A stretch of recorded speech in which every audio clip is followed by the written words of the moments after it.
இந்நாட்களிலே கிறிஸ்து உலகத்தில் புறக்கணிக்கப்பட்ட ஒருவராய் இருக்கிறார். இந்த சத்தியத்தை சொல்வதற்கு நான் அதிக நேரம் எடுத்துக்கொள்ள வேண்டிய அவசியமில்லை. இதை உங்களால் காண முடியவில்லை என்றால் உங்களால் எதையுமே கண்டுகொள்ள முடியாது.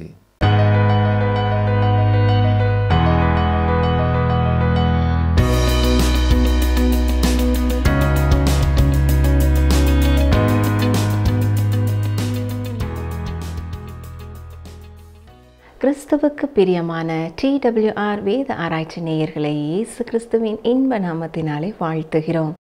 நாம் கடந்த பாடத்திலே 1 நாளாகமம் முதல் 10 அதிகாரங்களை கற்றுக்கொண்டோம்.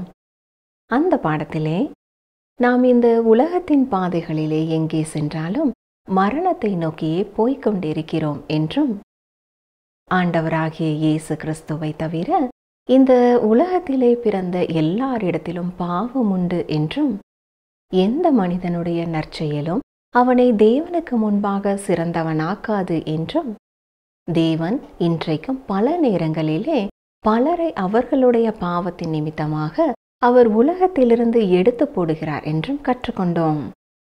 இன்று நாம் 1 நாளாகமம் 11ஆம் அதிகாரம் 1ஆம் வசனம் முதல் 13ஆம் அதிகாரம் 4ஆம் வசனங்கள் வரை கற்றுக்கொள்ளப் போகிறோம்.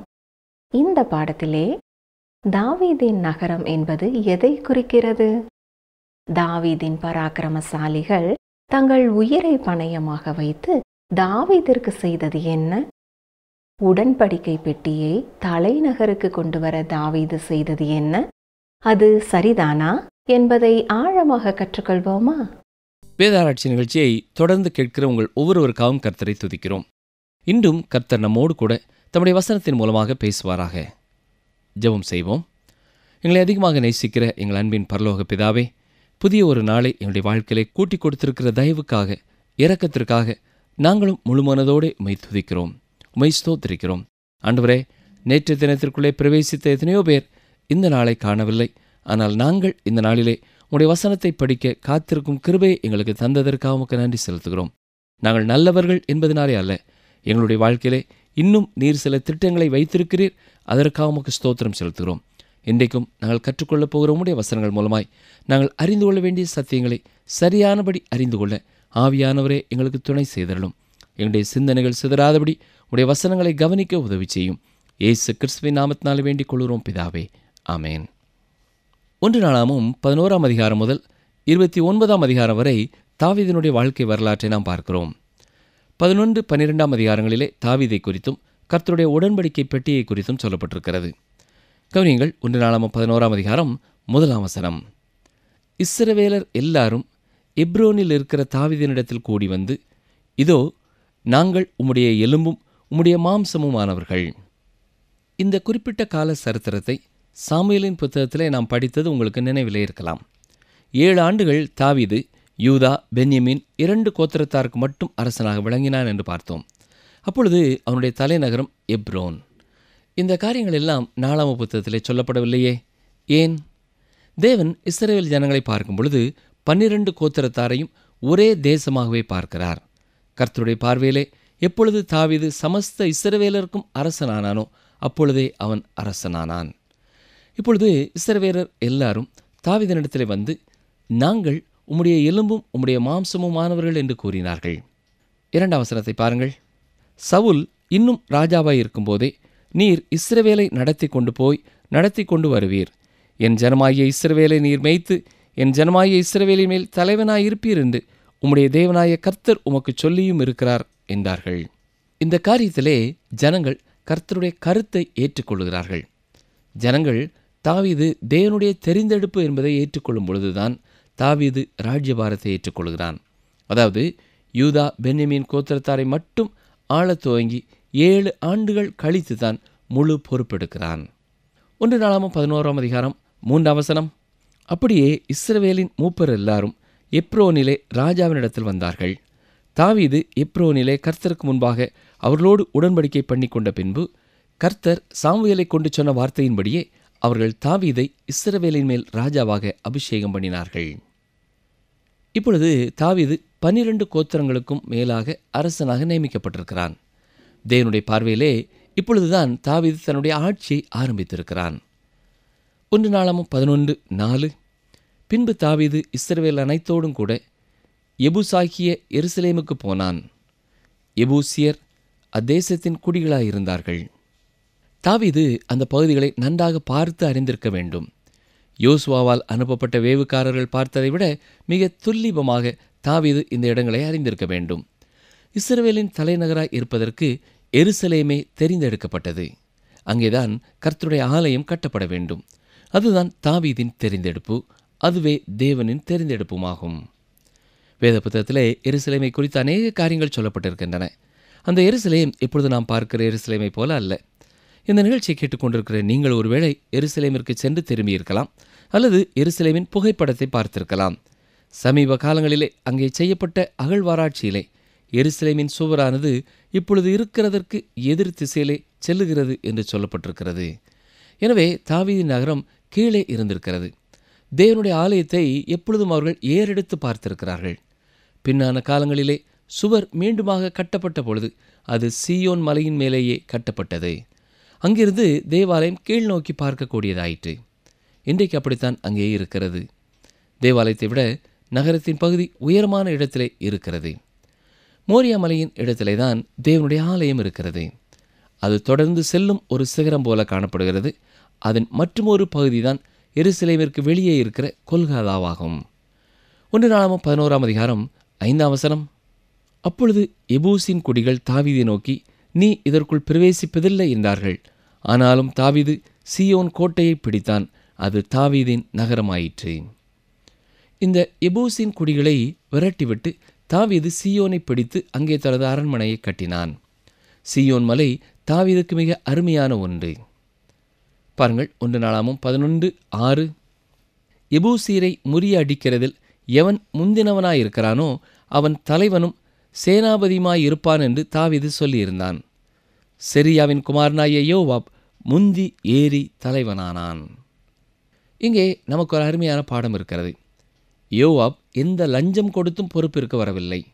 தன்னுடைய பொறுப்பை சிறந்த முறையிலே செய்தபடினாலே அவன் தலைவனானான். தாவீதின் பணிவிடைக்காரர்களிலே யோவாப் முதன்மையானவன். தாவீதிற்கு ஆலோசனைக்காரனாய் இருந்திருக்கிறான். படையை நடத்தி செல்வதிலேயும் சிறந்த ஒரு வீரன். தாவீதின் பராக்கிரமசாரிகளிலே இவனும் ஒருவன். இவன் முதலாவது தாவீதினிடத்திலே வந்தபொழுது எப்படி இவன் தாவீதிற்காக யுத்தம் செய்தான் என்று சொல்லப்பட்டிருக்கிறது. 1 நாளாகமம் 11:7. தாவீது அந்த கோட்டையில் வாசமணினபடியினால் அது தாவீதின் நகரம் எனப்பட்டது. இந்த தாவீதின் நகரம் என்பது சீயோன் மலைப்பகுதியை குறிக்கிறது. இந்த இடத்திலே தான் தாவீதின் அரண்மனை கட்டப்பட்டது. தாவீது சீயோன் மலையை எவ்வளவாய் நேசித்தார் என்பதை நாம் பார்க்கலாம். 8ஆம் வசனம் பாருங்கள். பிற்பாடு அவன் நகரத்தை மில்லோ தொடங்கி சுற்றிலும் கட்டினான். யோவாப் நகரத்தின் மற்ற இடங்களை பழுது பார்த்தான். அந்நாட்களிலே தாவீது இஸ்ரவேல் தேசத்தை ஒரு சிறந்த ராஜ்யமாக்கினான். அந்நாட்களில் உலகமெங்கிலேயும் அது சிறந்து விளங்கிய ஒன்றாய் இருந்திருக்கிறது. சாலமோனுடைய ராஜ்யத்தை குறித்து உலகத்திலே எல்லா பகுதிகளிலேயும் மக்கள் அறிவதற்கு காரணமான அஸ்திபாரத்தை தாவீது போட்டார் என்று சொல்லலாம். தாவீது புறக்கணிக்கப்பட்டிருந்த காலத்திலே தாவீதினிடத்திலே வந்து சேர்ந்தவர்கள்தான் தாவீதினுடைய பராக்கிரமசாலிகள். இப்பொழுது ஒரு அரசனாக தாவீது உயர்த்தப்பட்டாகிவிட்டது. இந்த மனிதர்களும் உயர்த்தப்பட்டு விட்டார்கள். இன்றைக்கும் ஆண்டவராய் இயேசு கிறிஸ்து தனக்கென்று ஒரு கூட்ட மக்களை அழைத்துக் கொள்கிறார். அவர்கள்தான் அவருடைய பராக்கிரமசாலிகள். இந்நாட்களிலே இயேசு கிறிஸ்து புறக்கணிக்கப்பட்டவராக இருக்கிறார். அவருடைய சொந்த ஜனங்களே இவர் எங்கள் மேலே ஆளுகை செலுத்த நாங்கள் விரும்பவில்லை என்கிறார்கள். இந்த உலகத்திலே இன்னமும் அவர் ராஜாதி ராஜாவாக கர்த்தாதி கர்த்தாவாக பொறுப்பெடுக்கவில்லை. தாவீதும் அரசனாக அபிஷேகம் பண்ணப்பட்டிருந்தாலும் புறக்கணிக்கப்பட்ட ஒருவராய் இருந்தார். சவுலே தொடர்ந்து ஆட்சியில் இருந்தான். சவுல் சிறப்பானவனாக மாற ஆண்டவர் எத்தனையோ வாய்ப்புகளை கொடுத்தார். ஆனால் அவன் மாறவில்லை. அந்த காலங்களிலே தாவீது தனது ஜீவனுக்கு தப்பி ஓடிக்கொண்டிருந்தார். அப்பொழுது ராஜ்யத்தின் பல பகுதிகளிலிருந்து அநேகர் வந்து தாவீதின் அண்டையிலே சேர்ந்தார்கள். அவர்களே தாவீதின் பராக்கிரமசாலிகளானார்கள். இந்நாட்களிலே கிறிஸ்து உலகத்திலே புறக்கணிக்கப்பட்டவராயிருக்கிறார். இந்த சத்தியத்தை சொல்வதற்கு நான் அதிக நேரம் செலவழிக்க தேவையில்லை. இதை உங்களால் காண முடியவில்லை என்றால் உங்களால் எதையுமே கண்டுகொள்ள முடியாது. இப்படி இயேசு கிறிஸ்து புறக்கணிக்கப்பட்டவராயிருந்தாலும் இப்பொழுது தனக்காக தன்னுடைய நாமத்தின் நிமித்தம் ஒரு கூட்டம் ஜனங்களை அவர் அழைத்து பிரித்தெடுக்கிறார். அவரே நம்முடைய இரட்சகர், அவரே நம்முடைய ஆண்டவரும் மீட்பருமாய் இருக்கிறார். எனவே அவர் ராஜ்யபாரத்தை பொறுப்பெடுக்கும் வரைக்கும் நாம் காத்திருக்க வேண்டும். அதன் பின்னர் அவரோடு நாமும் ஆளுகை செய்வோம். இயேசு கிறிஸ்து புறக்கணிக்கப்பட்டிருப்பதனாலே இன்றைக்கு சில விசுவாசிகள் தாங்கள் இருக்கிற இடங்களிலே பேர் பெற்றவர்களாக இருக்க விரும்புகிறார்கள். அது ஏன் என்று தெரியவில்லை. அவர்கள் அவ்வாறு இருக்க தேவையில்லை. அவர்கள் அவ்வாறு இருக்க முடியாது. ஏனென்றால் இயேசு கிறிஸ்துவே சொல்லியிருக்கிறார், உலகம் உங்களை பகைக்கும் முன்னதாக என்னை பகைத்தது. இயேசு கிறிஸ்துவை உலகம் பகைப்பதினாலே அவருடைய பிள்ளைகளையும் உலகம் பகைக்கவே செய்யும். இந்த உலகத்திலே நீங்கள் பெயர் பெற்ற ஒருவராக இருப்பீர்களானால் உங்களை நீங்களே சற்று கவனமாக பார்க்க வேண்டும். பாப் ஷோலர் என்பவர் சொல்லும் பொழுது, ஒரு மனிதனை அவனுடைய நண்பர்களை கொண்டு நான் மதிப்பிடுகிறதில்லை, அவனுடைய எதிரிகளை கொண்டே மதிப்பிடுகிறேன் என்கிறார். சரியான வகையான எதிரிகள் உங்களுக்கு இருப்பார்கள் என்றால் நீங்கள் சரியாய் இருக்கிறீர்கள். அருமையான சகோதரனை சகோதரியே, நீங்கள் இயேசு கிறிஸ்துவுக்கு உண்மையான விசுவாசிகளாக இருப்பீர்கள் என்றால் பிசாசின் கூட்டம் உங்களுக்கு எதிரியாக இருக்கத்தான் செய்யும். நாம் கிறிஸ்து புறக்கணிக்கப்பட்டிருக்கிற காலத்திலே வாழுகிறோம். இப்பொழுது அவர் தனக்காக பராக்கிரமசாலிகளை தெரிவு செய்கிறார். பெத்லெகேமின் கிணற்றிலிருந்து தங்களுடைய உயிரை பணயம் வைத்து தாவீதிற்கு தண்ணீர் கொண்டு வந்தவர்கள் சிறந்த வீரர்கள். பாருங்கள், 1 நாளாகமம் 11ஆம் அதிகாரம் 15 முதல் 19 வரை வாசிக்கிறேன். 30 தலைவரில் 3 பேர் அதுல்லாம் என்னும் கன்மலை கெவியில் இருக்கிற தாவீதினிடத்தில் போயிருந்தார்கள். பெலிஸ்தரின் பாளையம் ரெப்பாயிம் பள்ளத்தாக்கில் இறங்குகிற போது தாவீது அரணான ஒரு இடத்தில் இருந்தான். அப்பொழுது பெலிஸ்தரின் தானியம் பெத்லெகேமில் இருந்தது. தாவீது பெத்லெகேமின் ஒலிமுக வாசலில் இருக்கிற கிணற்றின் தண்ணீர் மேல் ஆவல் கொண்டு, என் தாகத்திற்கு கொஞ்சம் தண்ணீர் கொண்டு வருகிறவன் யார் என்றான். அப்பொழுது அந்த 3 பேர் பெலிஸ்தரின் பாளையத்திற்குள் துணிந்து புகுந்து போய் பெத்லெகேமின் ஒலிமுக வாசலில் இருக்கிற கிணற்றிலே தண்ணீர் மொண்டு தாவீதினிடத்தில் கொண்டு வந்தார்கள். ஆனாலும் அவன் அதை குடிக்க மனதில்லாமல் அதை கர்த்தருக்கென்று ஊற்றி போட்டு, நான் இதை செய்யாதபடிக்கு என் தேவன் என்னை காத்து கொள்ள கடவர். தங்கள் பிராணனை எண்ணாமல் போய் அதை கொண்டு வந்த இந்த மனுஷரின் இரத்தத்தை குடிப்பேனோ என்று சொல்லி அதை குடிக்க மாட்டேன் என்றான். இப்படி இந்த 3 பராக்கிரமசாலிகளும் செய்தார்கள். இப்பொழுது தாவீது பெத்லெகேம் வரை வந்துவிட்டார். இதுதான் அவருடைய சொந்த ஊர். அந்த பெத்லெகேமின் வாசலின் அருகிலே ஒரு கிணறு இருக்கிறது. ஆடுகளோடு பல முறை வெளியே போய்விட்டு வரும்பொழுது அங்கே நின்றுதான் அவர் தண்ணீர் குடித்திருக்க வேண்டும். இப்பொழுது பெத்லெகேமை பெலிஸ்தியர்கள் எடுத்துக்கொண்டிருக்கிறார்கள். எனவே தாவீது அந்த கிணற்றண்டை போக முடியாது. ஆனாலும் அவர் அந்த கிணற்றிலிருந்து தண்ணீர் கொண்டு வந்து குடிக்க ஆசைப்படுகிறார். அவர் ஆசைப்படுகிறாரே ஒழிய யாருக்கும் கட்டளையிடவில்லை. இந்த 3 பராக்கிரமசாலிகளும் பெலிஸ்தியருடைய மனிதர்களை தாண்டி தாவீதிற்கு தண்ணீர் கொண்டு வந்தார்கள். இங்கே ஆர்வம் தரக்கூடிய ஒரு காரியம் என்னவென்றால், தாவீது அந்த தண்ணீரை குடிக்கவில்லை, அதை கர்த்தருக்கு காணிக்கையாக தரையிலே ஊற்றிவிட்டான். இந்த சம்பவத்திலிருந்து சில காரியங்களை நாம் சிந்திக்கலாம். இயேசு கிறிஸ்து பெத்லெகேமிலே பிறந்தார். அவரே பெத்லெகேமிலிருந்து வந்த தண்ணீர் என்று சொல்லலாம். அவர் ஜீவ தண்ணீராய் இருக்கிறார். பல காலங்களாக இயேசு கிறிஸ்துனுடைய பராக்கிரமசாலிகள் பலர் இந்த ஜீவ தண்ணீரை உலகத்தின் பல பகுதிகளுக்கு எடுத்துச் சென்றிருக்கிறார்கள். David Livingstone, Judson, Henry Martyn என்று பல ஊழியர்களை நாம் நினைவு கூறலாம். இன்றைக்கும் இப்படிப்பட்ட அர்ப்பணிக்கப்பட்ட அநேக ஊழியர்கள் உலகத்தின் பல பகுதிகளிலே பணி செய்கிறார்கள். அப்படி பணி செய்கிற பலருடைய பெயர்கள் மனிதருக்கு தெரியாது. ஆனால் அவர்கள் தேவனுடைய பராக்கிரமசாலிகளாக அமைதியாக தங்களுடைய பணியை நிறைவேற்றி கொண்டிருக்கிறார்கள். அவர்களுக்காக நாம் கர்த்தரை துதிக்க வேண்டும். தாகம் நிறைந்த உலகத்திற்குள்ளே ஜீவ தண்ணீராகிய இயேசு கிறிஸ்துவை எடுத்துச் செல்கிற வீரர்கள் அவர்கள். பல மனிதர்கள் அவர்களை குறித்து அறிந்ததில்லை, அவர்களை குறித்து சிந்திக்கிறதில்லை.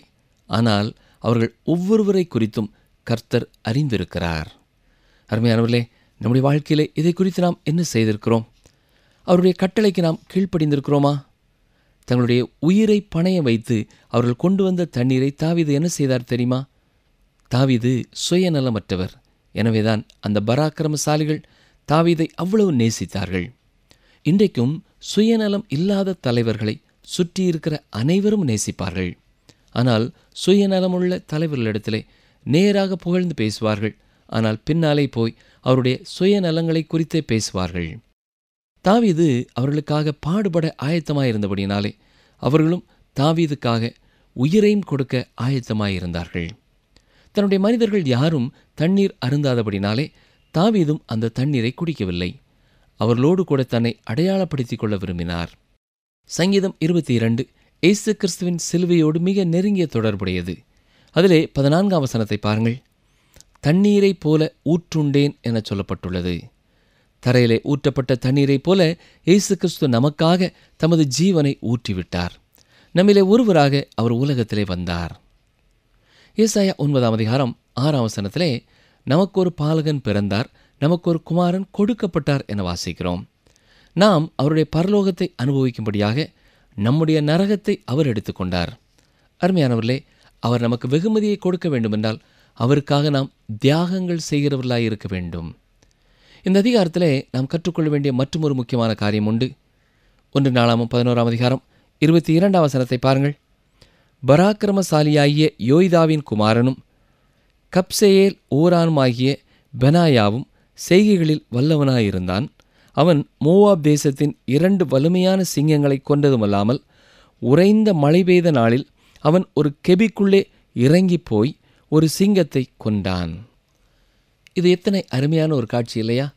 ஏற்கனவே 2 சிங்கங்களை கொண்டவன் இப்பொழுது ஒரு சிங்கத்தை கொள்கிறான். எப்பொழுது அவன் அதை செய்தான் என்பதை கவனித்தீர்களா? மிகவும் அதிகமாக உறைந்த பனி பெய்யும் பொழுது. தேவன் இதையும் தம்முடைய குறிப்பேட்டிலே எழுதி வைத்து விட்டார். மழையானாலும் வெயிலானாலும் கர்த்தரை தேடி அவருடைய ஆலயத்துக்கு வருகிறவர்களையும் கர்த்தர் குறிப்பேட்டிலே குறிப்பார் என்று நான் நினைக்கிறேன். 1 நாளாகமம் 12ஆம் அதிகாரத்திலே ஒரு குறிப்பிட்ட சம்பவத்தை மட்டும் நாம் பார்ப்போம். தாவீது புறக்கணிக்கப்பட்ட காலத்திலே காத் கோத்திரத்திலிருந்து ஒரு கூட்ட மக்கள் தாவீதினிடத்திலே வந்தார்கள். அதை குறித்து கவனிப்போம். வாசிக்கிறேன். 1 நாளாகமம் 12ஆம் அதிகாரம் 14 முதல் 16 வரை. காத் புத்திரரான இவர்கள் இராணுவ தலைவராயிருந்தார்கள். அவர்களில் சிறியவன் 100 பேருக்கும் பெரியவன் 1000 பேருக்கும் சேர்வைக்காரராயிருந்தார்கள். யோர்தான் கரைபுரண்டு போயிருக்கிற 1ஆம் மாதத்தில் அதை கடந்து கிழக்கேயும் மேற்கேயும் பள்ளத்தாக்குகளில் இருக்கிற யாவரையும் துரத்தி விட்டவர்கள் இவர்களே. பின்னும் பென்யமீன் புத்திரரிலும் யூதா புத்திரரிலும் சிலர் அரணான ஸ்தலத்தில் இருக்கிற தாவீதினிடத்தில் வந்தார்கள். இங்கே ஒரு கூட்டம் ஜனங்கள் தாவீதினிடத்திலே வருகிறார்கள். யோர்தான் கரைபுரண்டு ஓடுகிற அந்த காலத்திலே அவர்கள் நீந்தி அக்கறை வருகிறார்கள்.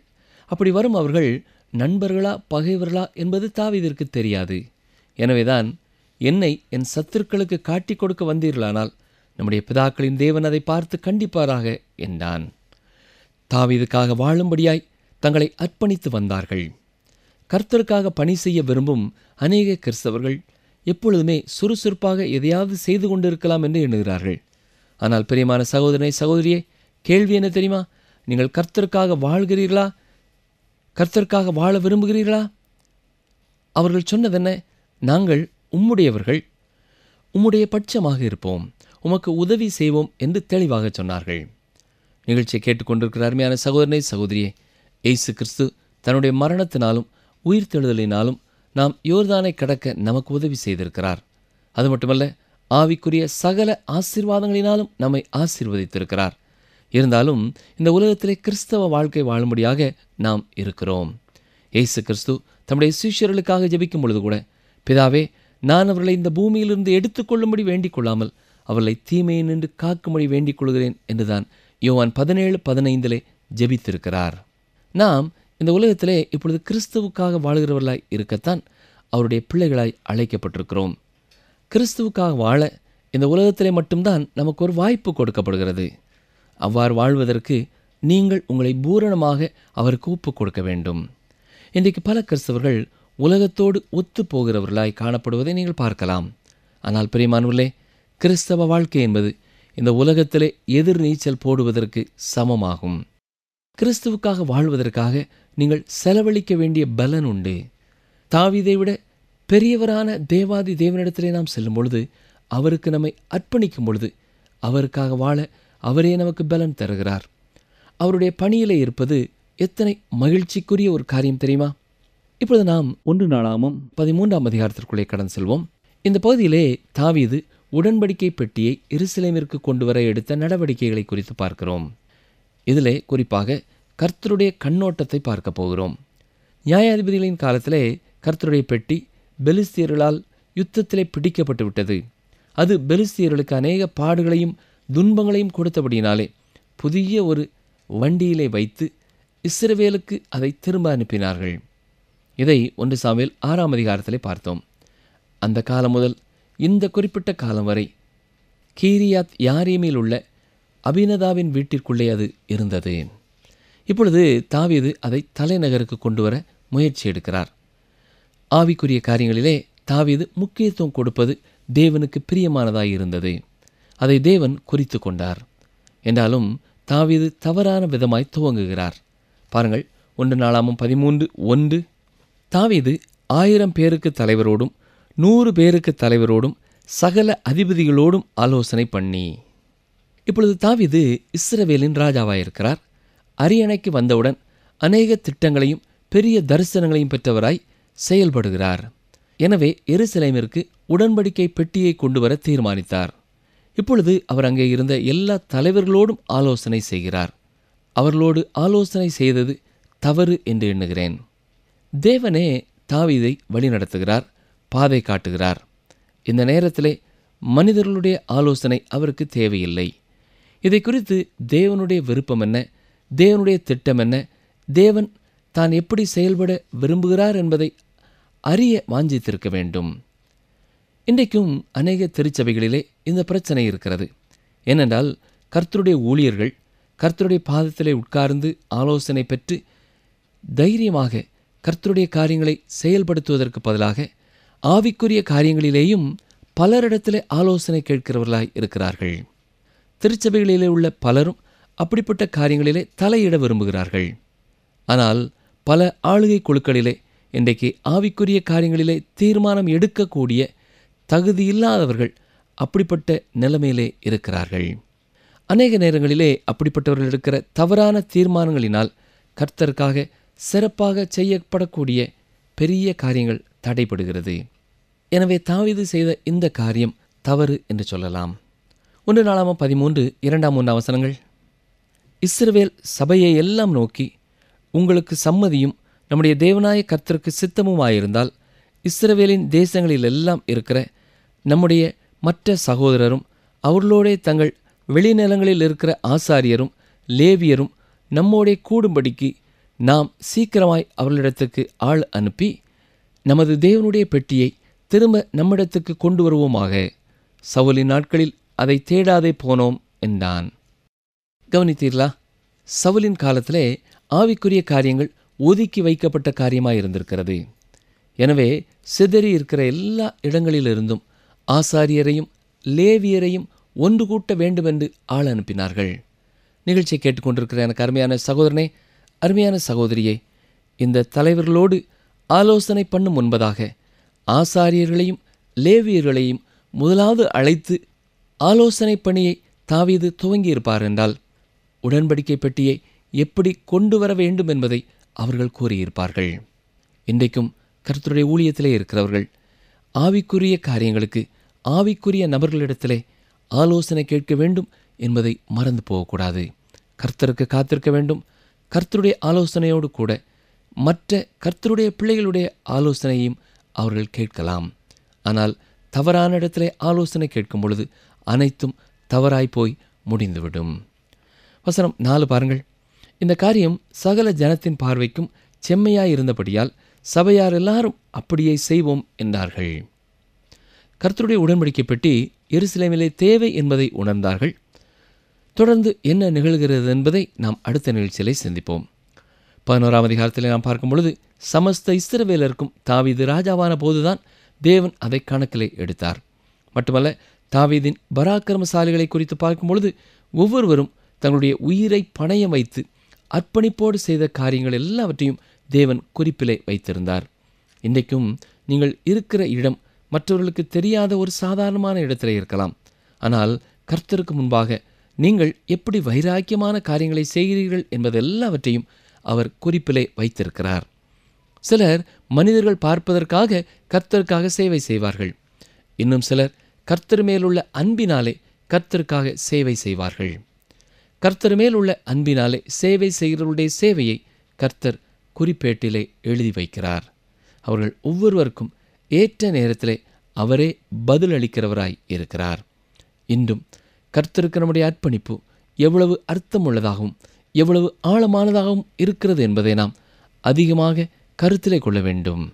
அப்படிப்பட்ட கிருபையை கர்த்தர் தாமே இன்றும் நமக்கு தருவாராக. ஆமேன். அன்பர்களே, இன்று நாம் கற்றுக்கொண்ட சத்தியங்களை சற்றே திரும்பி பார்ப்போமா? நீங்கள் இயேசு கிறிஸ்துவுக்கு உண்மையான விசுவாசியாக இருந்தால் பிசாசின் கூட்டம் உங்களுக்கு எதிரியாகத்தான் இருக்கும். நாம் பரலோகத்தை அனுபவிக்கிறதற்காக இயேசு நம்முடைய நரகத்தை அவர் எடுத்துக்கொண்டார்.